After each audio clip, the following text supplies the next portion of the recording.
Hi, and welcome back to week 6 of Art in the Digital Age. One of the perspectives we can take in examining the survival mechanism of art's cultural value through all these technological changes that we have explored is not only through its use of technological devices, but in its understanding and use of various technological languages. Art seems to have the ability to define for us a whole set of conditions that the technologies we use are stipulating. The theme of this week is digital aesthetics, and it looks to explore and characterize exactly that. What is the language of our digital age? How can we define it? What is the aesthetic feel or the look of our digital era? And how art reflects on it and plays with it? So before we continue, let's first stop to define the terms at stake. Let us do so by taking this term and define each of its parts. In day-to-day talk, we use the term aesthetics to imply an object's pleasing, visual aspects.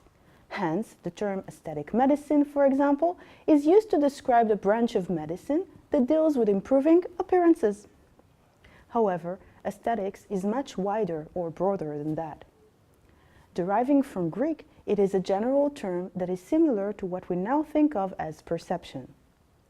With time, this branch of philosophy became increasingly fascinated by the definition of beauty and what makes us think of certain things as aesthetically pleasing.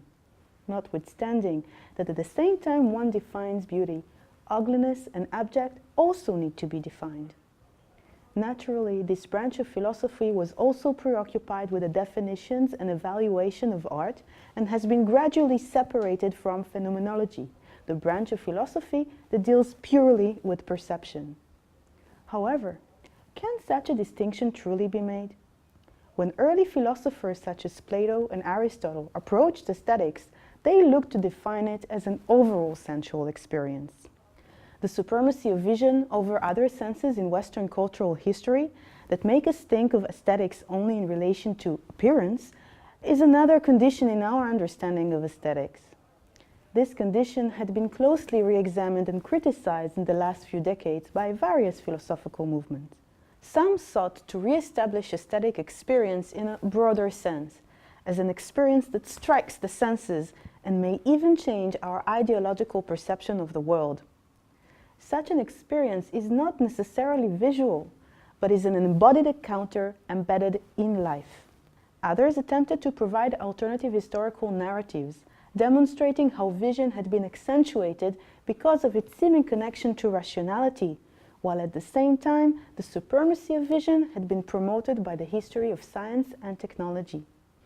In this week's lectures, we will take this approach as we speak of aesthetics as an overall sensual experience that could be pleasing or unpleasing, or simply of a particular nature, and not necessarily visual or beautiful.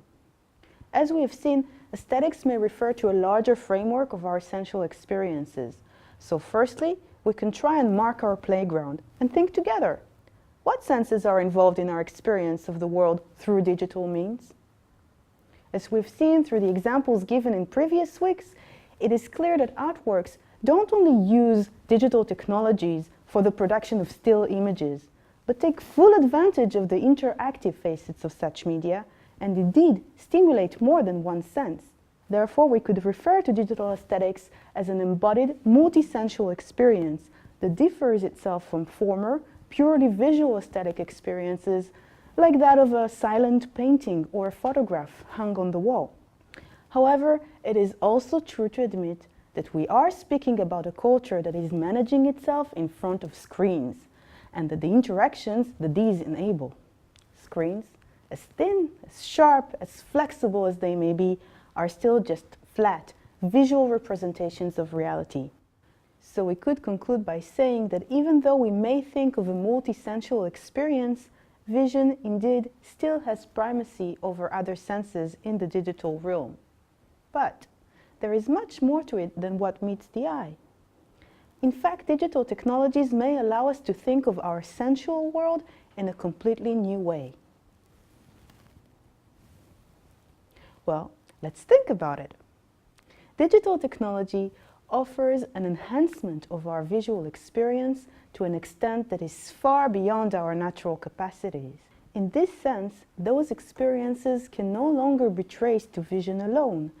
They hold something more, something of excess, so that when we look at one of those sharp close-ups of Heisenberg's face in Breaking Bad, we can not only see but feel his skin's texture, temperature, humidity. We glide our eyes through his pores and we can almost smell his sweat. This type of experience is often referred to as an haptic experience, a visual experience that also triggers other senses.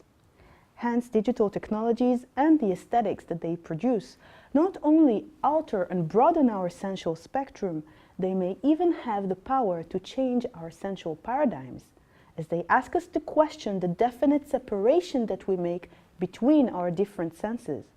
Is it really possible to isolate the visual from other aspects of our bodily perception, or are all senses connected eventually to form one aesthetic experience? In this regard, digital aesthetics is very deeply connected to the multimedia revolution. Just as our devices are asked to translate all inputs into one code and then translate them back as sound or light wave, so are we asked to translate all our senses as one and immerse ourselves in an ever-broadening experience of visuality, one that indeed takes into account other senses, directly or indirectly.